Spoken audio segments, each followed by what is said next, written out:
Okay, so we're ready for St. Louis at George Washington State. Let's George Washington at St. Louis. St. Louis is the designated home team this year. US A10 tournament match.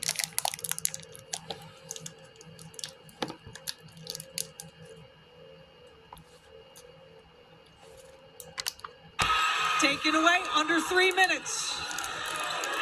We're seeing now what the offense looked like. If Nia Robinson doesn't get a touch for George Washington, she has to get a touch every possession because of the attention she draws. Martinez with a hesitation. Julia looking for McBacon for a second. Dumping back in. Kind of trying to turn. Gets her own rebound. Or actually her own tip. Can't get it to convert. Here's Robertson. The speed down the opposite end. Hit the deck hard.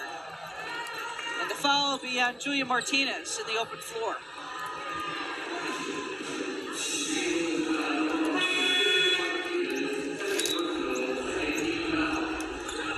Robertson trying to use the speed. Martinez went to go for the swipe and picks up the foul.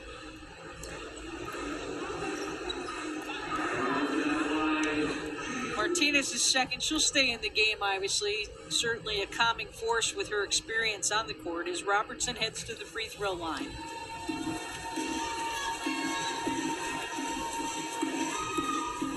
Five for 6 on the day, her 19th point.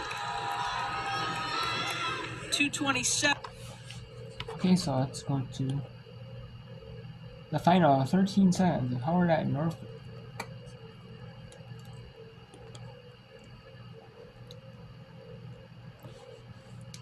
They finally get a few more seconds off the clock with Clark, a 78% free throw shooter.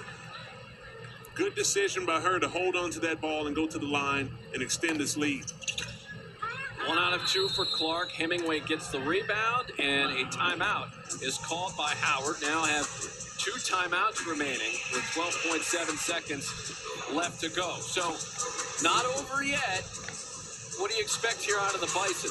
Well, once again, advancing the ball and have to draw some up quickly, really quickly to get a clean look.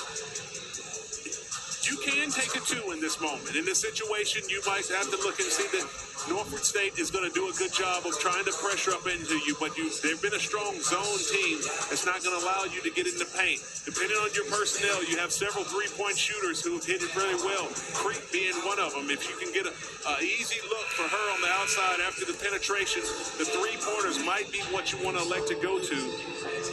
But as Creek's not in the ball game in this situation, getting the ball to Warren, who's been your penetrator, to create something, getting downhill for herself or for others.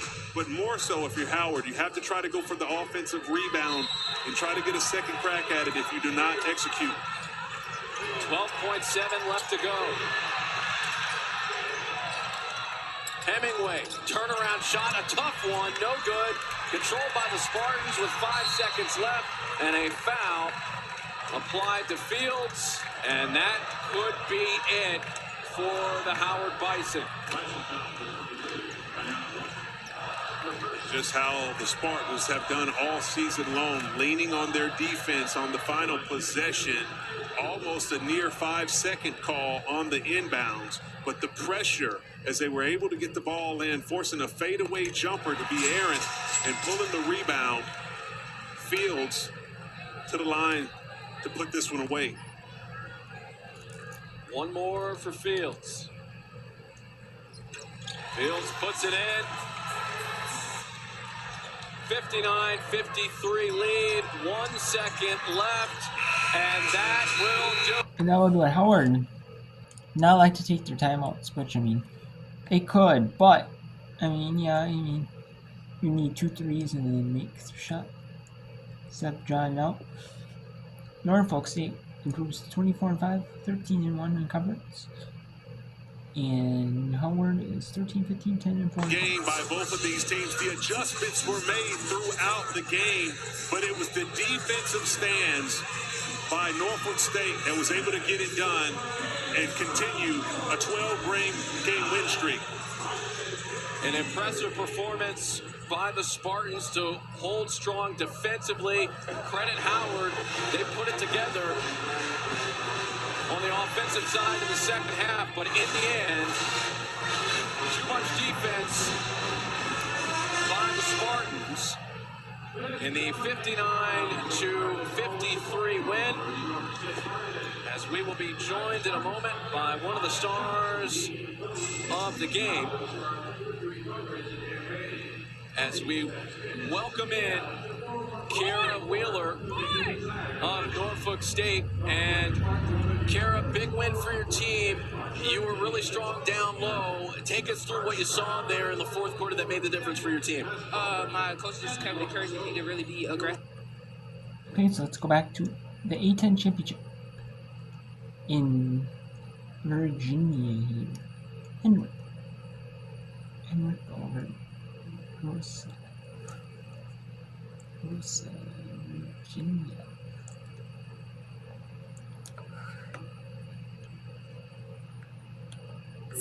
Had the ball, was trying to contain it, and McMakin came, but then she actually drew the foul on passing it out. And credit to McMakin for getting on the ground. They give the foul to Essence Brown, and that's her fourth. It could have been one of three players.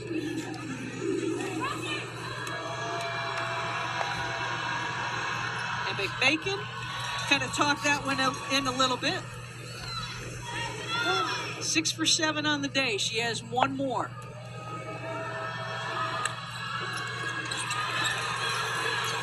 Five-point lead. McMakin had a big game against them in the regular season.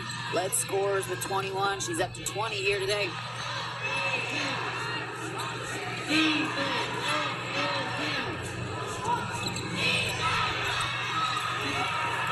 Not sure that's the shot you want if you're GW, a contested three.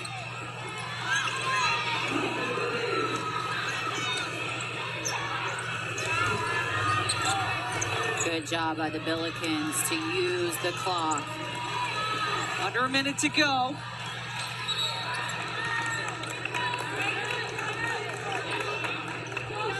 Simon hits the deck hard.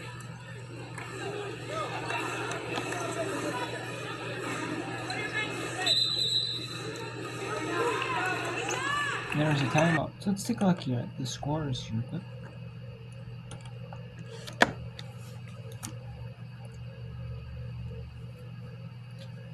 On this tournament and regular season, Thursday. The last week of the regular season for some conferences, in the conference tournament for some. Some that do the women's first, or the men's first. You know, some do the men's first because of TV. Some do the women's second, you know. Just all depends on when they get TV, you know. Each is equal TV time. You know, but some, you know, just do the same time, you know. But, yeah, 47 ticks in the fourth quarter. George Washington, you know, down 5 to St. Louis, 53-51, Milwaukee up on State with 6:02 to go. The right State. North Carolina Central 51-30 over South Carolina State. 6:04 to go, Maryland Nation Shore 67-54 Dollar State. 40-28 Coppin State over Morgan. 35-28 Mercer up on East Tennessee State in the SoCon quarter, last SoCon quarter day. Auburn over Arkansas 35-27. In the second round, Big South quarter, the third Big South quarter. So Clemson State 33-25, 39-28 in Northern Iowa, Indiana State. We have 29-23 North Korean T. Jackson, 43-5 Long Island over Sternhill at 5:15, 36-28 California over Stanford. In the second Pac-12 quarter. In the Sparrow Rising quarter, the second one. Green Bay is blowing out Youngstown 27-8. Penn State 30-18 over Wisconsin. 15-11. Texas Tech over Houston. 21-13 Grambling up on Alabama A&M. 20-18 Jackson up on Rest of 21-14 Miss Alcorn State by Mississippi State. 21-12. Southern up by Alabama State. 24-13. Southeast Indiana by Nicholas. Tip off any man here. We got number 25 for St. Peter's. Trevor State Blue from Nantucket Green State. Somali featuring chickens. Belmont and Baylor. Staying Broken Houston Christian Lamar. Is there any others that many? Santa beats Ryder 78-40 and Houston UT Martin Tennessee Tech 78-51. Yeah, Norfolk, you just said Davy Howard 58-52. Duke beat Georgia 78-58. Let's go back to the George Washington. George Washington Seagulls. It's in the bonus.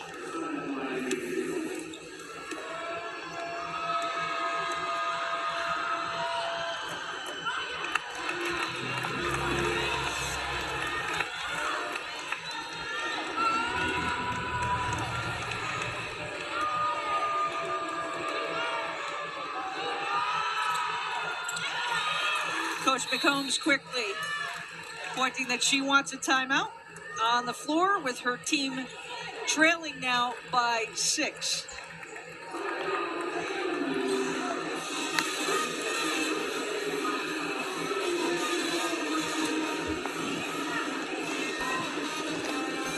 GW running a couple of thought processes on what they may run coming out of this timeout. What's your thought? I mean, you're down 6. You have one possession. You can go for a quick 2 or you can go for a 3. We know that they've knocked down 3s today, 8 of them, and so they have multiple options. Nia Robertson coming off of the screen. Maybe you want to get it to Essence Brown inside to get a high percentage look, but I would say 2 options here in terms of post touch in the paint to get a quick shot or Robertson getting something. But whatever it is, you got to go a bit quickly. You don't have to rush, but you got to get a shot up within about 10 seconds and then crash the offensive boards. Each team with 1 timeout remaining. GW taking the ball in the front court.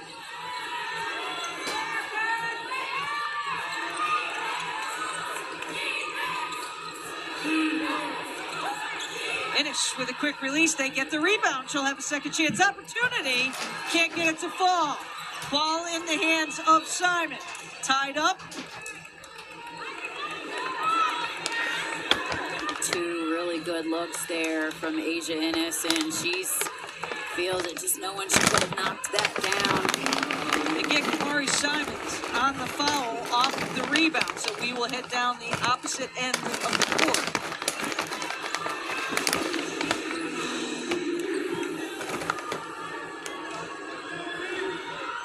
Simons on the free throw line. 32.4 seconds to go. GW still has 1 timeout left. Simon hitting the first.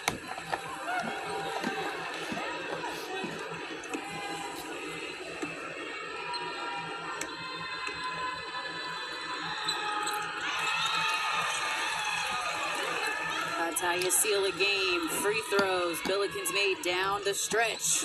Robertson, quick movement here. Will they foul? Held on. Nearly turned over.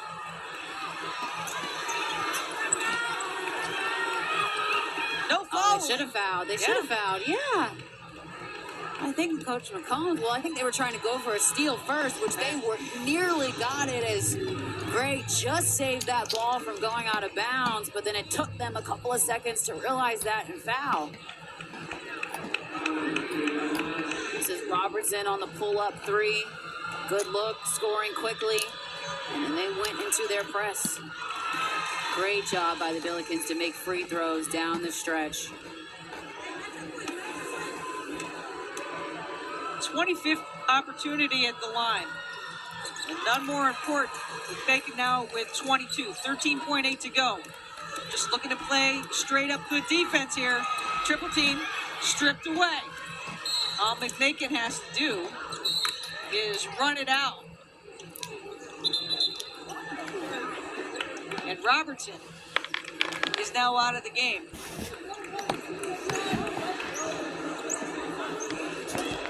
McMakin a little bit slow. And Nia Robertson ejected.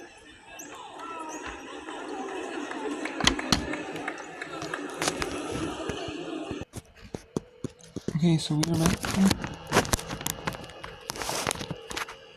Let me get some more of it going.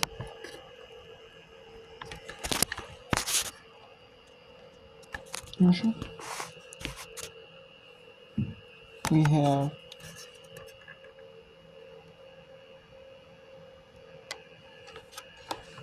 We have Milwaukee up down to the Wright State with 2-3 down. We have North Carolina Central looks like they're gonna win. Mauritia looks like they're gonna win. Coppin State looks like they're gonna win. Well, who knows? Let's go to. Oh, I had the Big South game. In the Big South game, why not? We'll go to. This one's about Green Bay. Looks like they're about Youngstown. We can add Houston to Texas Tech as well.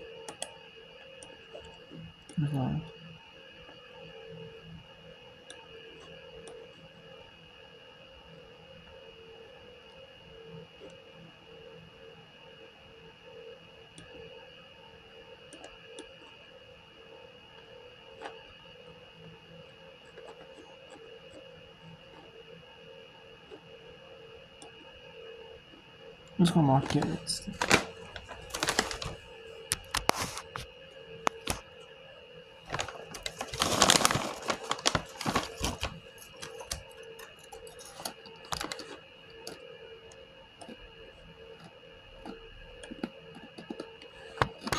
With a couple steals here this afternoon.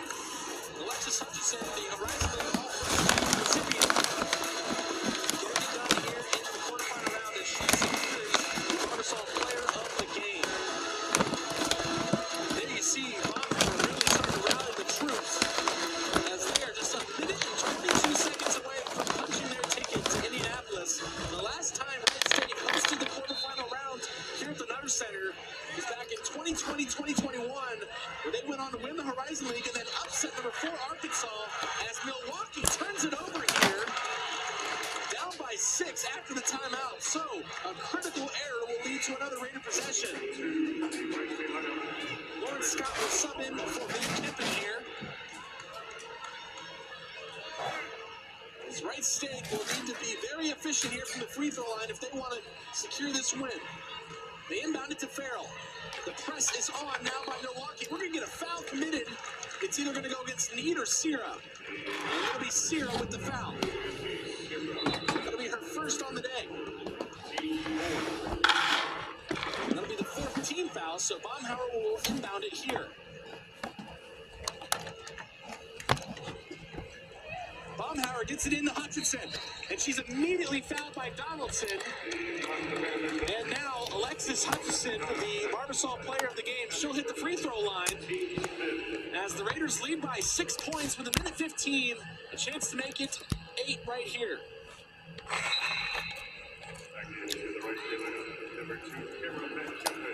On the season, Hutchinson averaging just under 82% from the free throw line.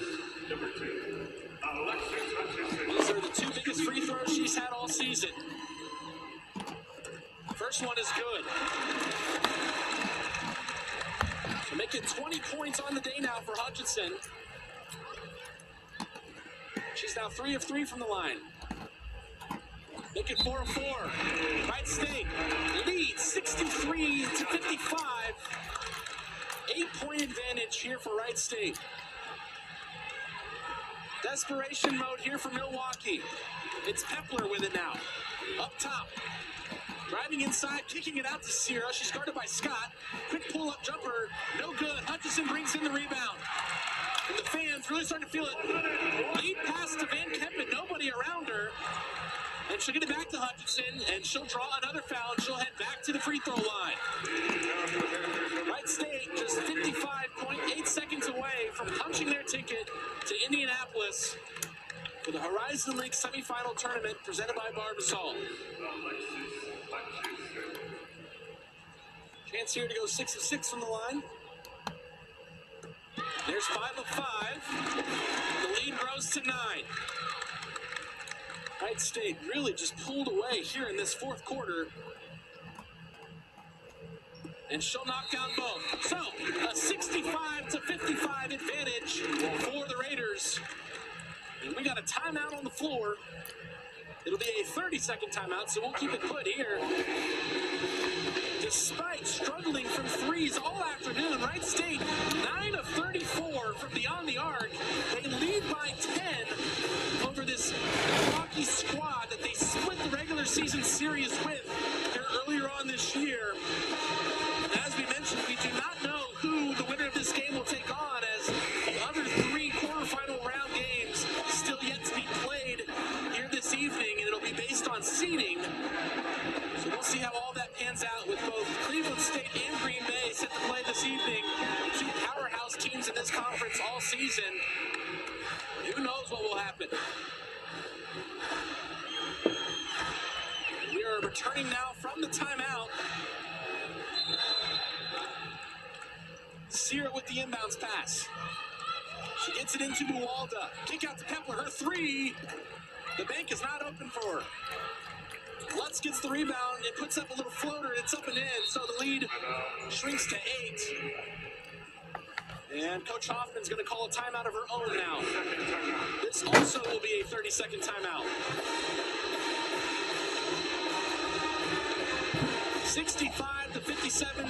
Raiders lead here with 48 seconds even remaining. We'll go back over the individual statistics right here. Alexis Hutchison with 23 points, shooting 7 of 19 with a perfect 6 of 6 from the free throw line. Rachel Libby with 9, Dan Kenman with 9. Lane Farrell, the other double-digit scorer here this afternoon. She's got 15 on 5 of 9 shooting and 4 of 4 from beyond the arc to go along with 8 rebounds and 3 assists. And then Baumhauer with 7.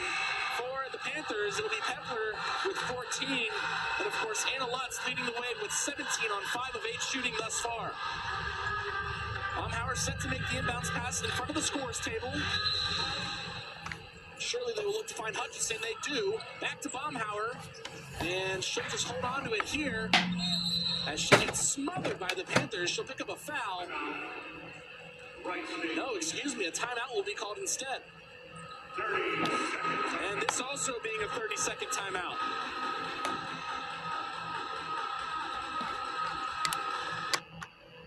On the game, shooting 30.